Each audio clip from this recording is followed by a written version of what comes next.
Мен Ырымбек Байсейітов атындағы Семей қаржы экономикалық колледжінің арнайы пәндер оқытушысы Исмагилова Пакизат Ерболатқызы.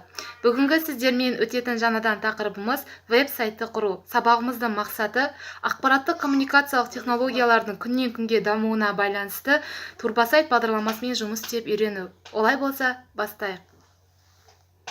Турбосайт бағдарламасы электронды оқулықтар сайт жасауға арналған бағдарлама. Оның ерекшелігі көшіріп алған соң интернет желісін қажет етпейді. Бүгінгі сабақта күтілетін нәтиже турбосайт бағдарламасымен танысып, жұмыс істеп үйрену. Олай болса, ең алдымен интернеттен турбосайтты скачать етіп алуымыз керекпіз. Яғни тегін скачать турбосайт деп іздеу жолағына жазамыз. Содан кейін көшіріп аламыз.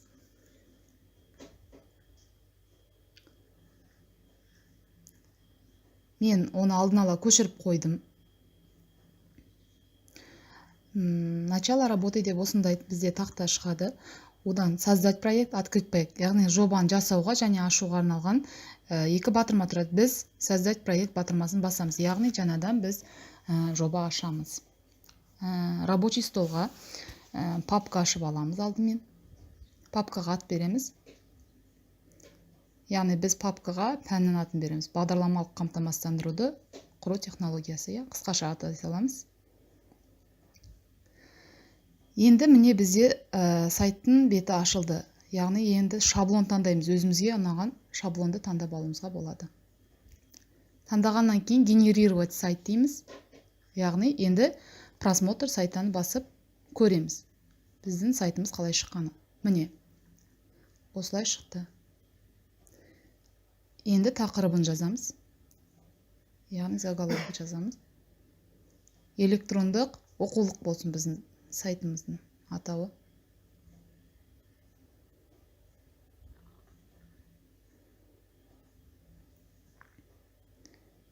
Келесі.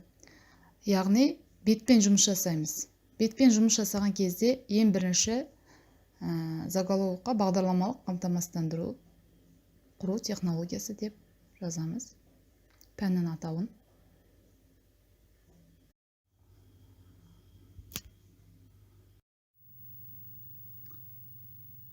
Пәннің атауын жазғаннан кейін генерировать етіп сайтты көреміз. Пәннің аты жазылғанын көрдік. Келесі бізге екінші бетті қосу керекпіз. Ол үшін екінші бетті қосу үшін добавить сол жақтағы батырманы басамыз. Қосу тұрған. Енді атын жазамыз. Бізге не керек? Екінші жұмыс оқу бағдарламасы және тақырыптық күнтізбелік жоспар керек. РП, ПТП. РП-ны енгіземіз. Оны енгізу үшін белгілеп аламыз алдымен.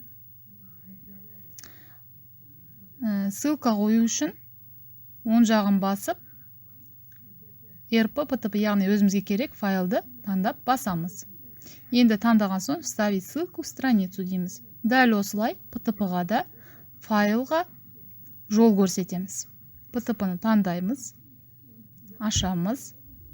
ПТП-ны таңдаған соң қайтадан қосамыз. ПТП, ставить ссылку на страницу. Енді біз генерировать етіп көрейік. Келесі сайтты қараймыз. Яғни РП, ПТП ашылды. Басқан кезде бізде автоматты түрде загрузкиға барады. Яғни Word файлында автоматты түрде көшіріледі.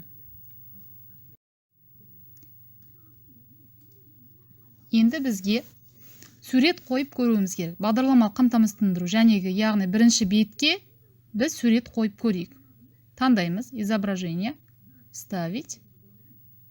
Біз өлшемін өзгерте аламыз. Үлкейтіп немесе кішірейтіп. Генерировать етіп сайтымызды көрейік. Яғни бізде суретіміз бастапқы бетке қойылды. Олай болса, келесі үшінші бетті қосуымыз керек. Ол үшін добавить. Сол жақтан батырман басамыз. Атауын өзгертеміз. Дәрістер керек. Дәрістерді біз файлын ашып алып, сол жерден копировать етеміз, алдын ала дайындалған дәрістер бойынша. Яғни осы дәрістерді көшіріп аламыз. Копировать. Турба сайтты ашамыз. Батырманы басып қоямыз. Яғни бұл жерде бізде дәрістерді өзімізге өзгертуге болады. Дәл Word-тағы секілді поширение по центру қойып өзгерте аламыз.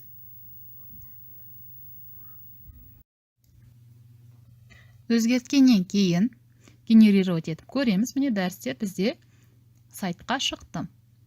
Келесі турба сайтқа барамыз. Бізге енді практикалық тапсырмаларды қосуымыз керек. Заголовыққа жәнегідей жазамыз. Практикалық тапсырмалар дейміз.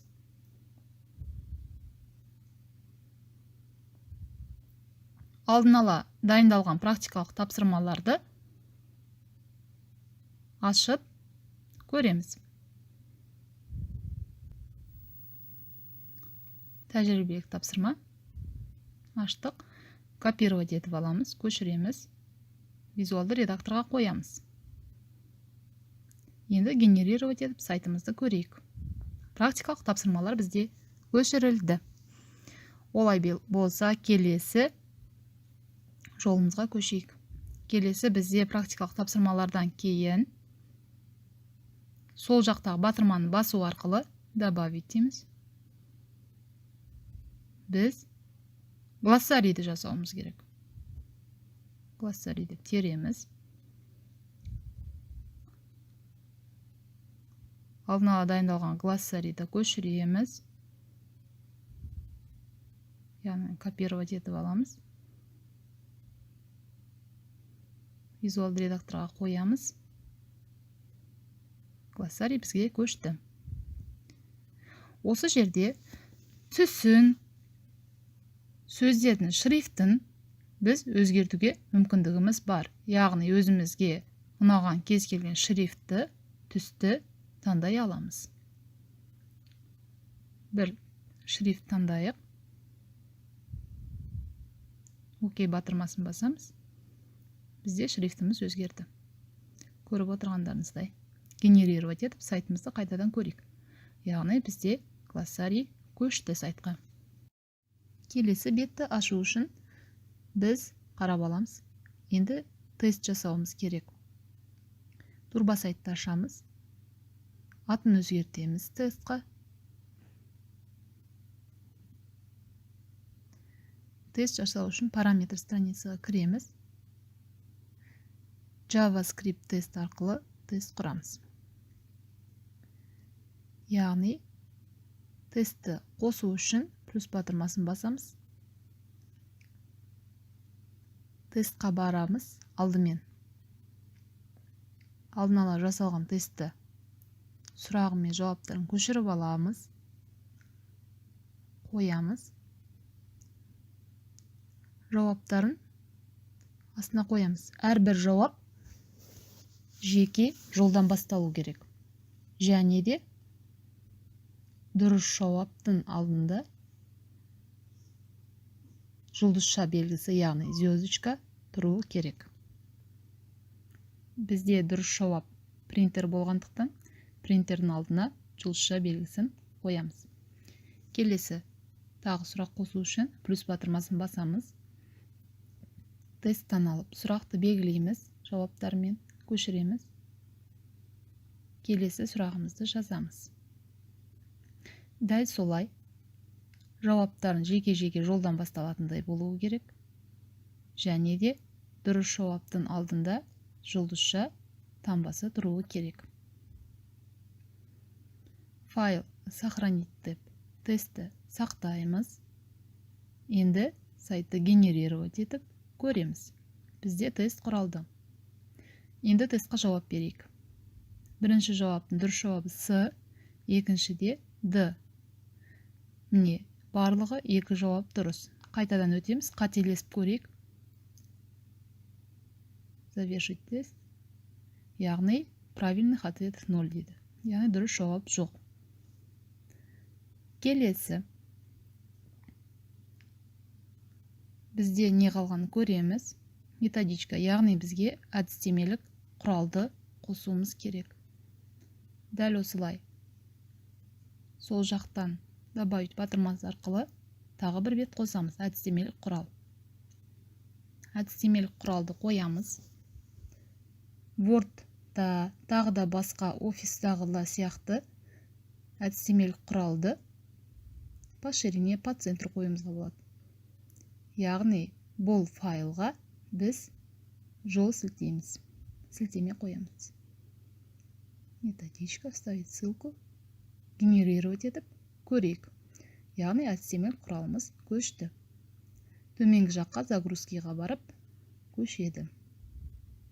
Келесі, ең соңғы біз видеоматериал көшіреміз. Яғни видеоматериалды жоғар жағына заголовкқа жазамыз.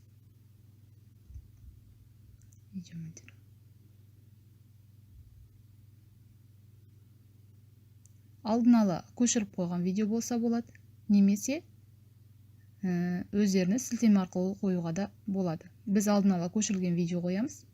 Суреттің оң жағынан видео добавить. Өзіміз таңдаған видеоны қоюымыз керек. Окей, открыть. Вставить страницу. Яғни генерировать етіп көрейік. Бізде видеоматериал көшті. Енді басынан бастап көрсек. Бастапқы бет сурет қойылды. РП, ПТП қойылды. Дәрістер, практикалық тапсырмалар, глоссарий қойылды. Тест, әдістемелік құрал қойылды. Және ең соңғысы видеоматериал қойылды.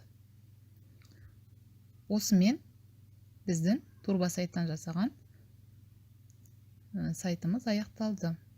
Назарларыңызға рахмет.